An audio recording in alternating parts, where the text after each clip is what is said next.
Welcome guys, कैसे हैं? आशा है अच्छी होंगे। साथियों, लास्ट ट्यूटोरियल में हमने आपको इंट्रोड्यूस करवाया था कंस्ट्रक्टर से, जिसमें हमने आपको बताया था कि 3 प्रकार के होते हैं। जिसमें पहली टाइप होती है उसका डिफॉल्ट कंस्ट्रक्टर। डिफॉल्ट कंस्ट्रक्टर क्या होता है, इसको हम विद एग्जाम्पल बारीकी से समझते हैं इस वीडियो में, तो इसमें अंत तक बने रहिएगा। नमस्कार साथियों, मेरा नाम है मनोज कुमार और आप देख रहे हैं कंप्यूटर ज्ञान गुरु चैनल। तो चलिए सीख लेते हैं। तो देखिए, डिफॉल्ट कंस्ट्रक्टर को जानने से पहले एक बार थोड़ा सा हम कंस्ट्रक्टर को फिर से एक बार जान लेते हैं।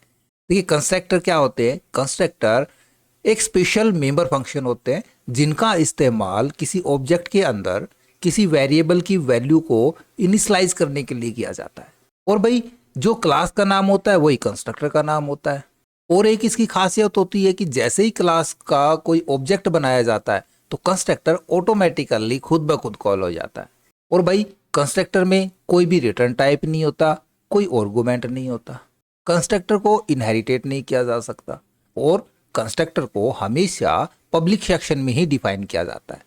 अब डिफॉल्ट कंस्ट्रक्टर क्या है भाई? देखो, डिफॉल्ट कंस्ट्रक्टर एक तरह का कंस्ट्रक्टर ही है जिसका नाम क्लास के नाम जैसा ही होता है और जो अपने आप शुरू हो जाता है। जिन कंस्ट्रक्टर में कोई आर्गुमेंट नहीं होता उन्हें डिफॉल्ट कंस्ट्रक्टर कहा जाता है। एग्जाम्पल के लिए हम एक सेंटेक्स देखें। मैं यहाँ पे बनाऊं कोई भी क्लास ABC नाम की, और इस क्लास के अंदर हम कोई भी एक इंटीजर टाइप का एक वेरिएबल ले लेते हैं। तो मैंने लिया यहाँ पे A नाम का एक वेरिएबल।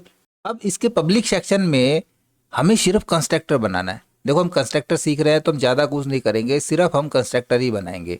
तो मैं कंस्ट्रक्टर बनाता हूँ ABC नाम से, क्योंकि इसका नाम क्लास जैसा ही होगा, तभी तो हमको पता चलेगा कि ये भाई एक कंस्ट्रक्टर है, एक डिफॉल्ट कंस्ट्रक्टर है, कि उसका नाम क्लास के नाम जैसा ही होगा।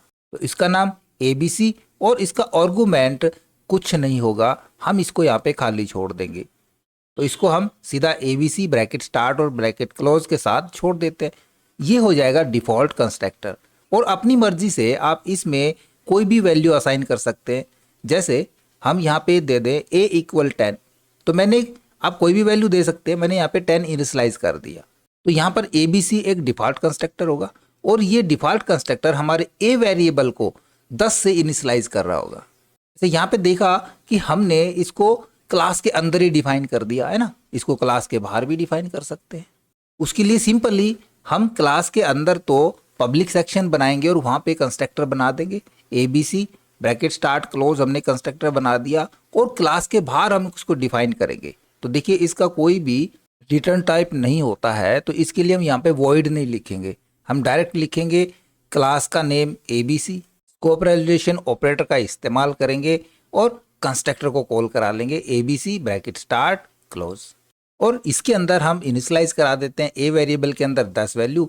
तो ये हम इस प्रकार से इसको क्लास के बाहर भी डिफाइन कर सकते हैं। अब एक्चुअल में हम इसका यदि एक एग्जाम्पल देखें तो हमको ये ज़्यादा बेटर तरीके से समझ में आएगा। तो देखो, यहाँ पे मैंने छोटा सा एक प्रोग्राम लिखा है आपको समझाने के लिए। हमने क्लास बनाई है डेमो नाम की, ठीक है, और इसके प्राइवेट सेक्शन के अंदर हमने 2 वेरिएबल लिए A और B नाम से। और पब्लिक सेक्शन के अंदर आप देख रहे हो मैंने लिखा डेमो ब्रैकेट स्टार्ट और क्लोज। ये होगा हमारा डिफॉल्ट कंस्ट्रक्टर, क्योंकि क्लास का नाम आप देख रहे हो और क्लास के नाम जैसा ही इसका नाम है, इसका मतलब ये एक डिफॉल्ट कंस्ट्रक्टर है। और इसके अंदर हमने इनिशियलाइज कर दिया दोनों वेरिएबल की वैल्यू को। वेरिएबल A के अंदर हमने दिया =10 और B को हमने करा दिया 15 के बराबर। तो ये ऑटोमेटिक इन वेरिएबल की वैल्यू से असाइन हो जाएगा, इसका कोई भी आर्गुमेंट नहीं होगा ना। एक हम ले लेते हैं वॉइड पुट डेटा के नाम से। तो कंस्ट्रक्टर को तो देखो मैंने क्लास के अंदर ही डिफाइन कर लिया, पुट डेटा को बाहर डिफाइन करा लेते हैं। उसके लिए वाइड डेमो नाम की क्लास है, स्कोप रेजोल्यूशन ऑपरेटर और पुट डेटा। इसके अंदर हम सी आउट दे देते हैं कि भाई A बराबर A की वैल्यू और B बराबर B की वैल्यू हमको चाहिए यहाँ पे आउटपुट, ठीक है। अब देखो, समझने का सारा काम अब यहाँ पे शुरू होता है। हम ऑब्जेक्ट बनाएंगे इस क्लास के। तो सबसे पहले हम इंट मेन फंक्शन स्टार्ट करते हैं और उसके अंदर हम ऑब्जेक्ट बनाते हैं। क्लास नेम हमने बनाया ऑब्जेक्ट A, फिलहाल मैंने ऑब्जेक्ट B भी बना रखा है, B नहीं बनाएंगे, B को हम हटा देंगे। अब देखो, यहाँ पे क्या होता है, जैसे ही हमने ऑब्जेक्ट बनाया तो ये इस क्लास का ऑब्जेक्ट बना और जो डिफॉल्ट कंस्ट्रक्टर है वो भी हमारा डेमो नाम से है। तो जैसे ही ऑब्जेक्ट बनेगा ये कंस्ट्रक्टर ऑटोमेटिकली खुद ब खुद कॉल हो जाएगा और ए जैसे ही डबल ए बनेगा तो इसके अंदर क्या क्या चीज़ें शामिल होती है भाई। जैसे ही हमने एक डबल ए का ऑब्जेक्ट बनाया तो इसके अंदर हमारा ए वेरिएबल भी होगा और बी वेरिएबल भी होगा। हमने पुट डेटा लिया है तो पुट डेटा भी होगा इसके अंदर। और जब हमने जैसे ही ये डबल ए का एक ऑब्जेक्ट बनाया तो मैंने कहा कि ये डिफ़ॉल्ट जो कंस्ट्रक्टर है ये अपने आप कॉल हो जाता है। तो जैसे ही डबल ए बनेगा तो डबल ए के अंदर जो वैल्यू हमने इनिशियलाइज करी है ए बराबर 10 और बी बराबर 15, ये डायरेक्ट ए के अंदर 10 और बी के अंदर 15 वैल्यू इनिशियलाइज हो जाएगी। हमको इसको कॉल करने की ज़रूरत नहीं है, बस सीधा अब हम यहाँ पे करेंगे double A dot put data को। देखो एक बार फिर से मैं बता देता हूँ, हमने डेमो नाम की क्लास बनाई और कंस्ट्रक्टर भी डेमो नाम का है। तो जैसे ही सेम नाम होता है तो ऑब्जेक्ट बनाते ही वो सीधा अपनी डेफिनेशन के ऊपर जाता है ना। ये डेफिनेशन के ऊपर गया, इसको यहाँ पे मिला a = 10 b = 15, तो ये ऑटोमेटिक कॉल हो जाता है और a की वैल्यू a के अंदर और b की वैल्यू b के अंदर स्टोर हो जाती है। फिर हमने जैसे पुट डेटा को कॉल किया है तो ये अब अपनी डेफिनेशन के ऊपर जाएगा। तो डेमो क्लास के अंदर पुट डेटा आया तो पुट डेटा के अंदर हमने दे रखा है सी आउट में a = a की वैल्यू और b = b की वैल्यू। तो प्रिंट क्या हो जाएगा हमारा प्रिंट हो जाएगा a = 10 और b = 15।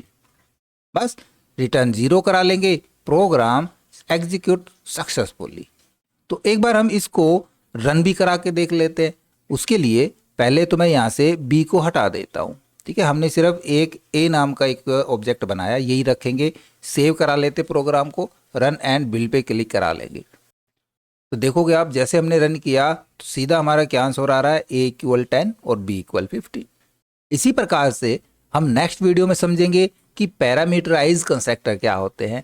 तो उस चीज़ के लिए लगातार बने रहिएगा। ओके, आई होप वीडियो आपको जरूर अच्छा लगा होगा। इसी प्रकार अच्छे अच्छे वीडियो देखते रहने के लिए लगातार हमारे साथ बने रहे। हमारे वीडियोस को ज़्यादा से ज़्यादा हम दोस्तों में शेयर करें, में लाइक करें और यदि नया हमारे चैनल पे तो हम सब्सक्राइब जरूर कर लें।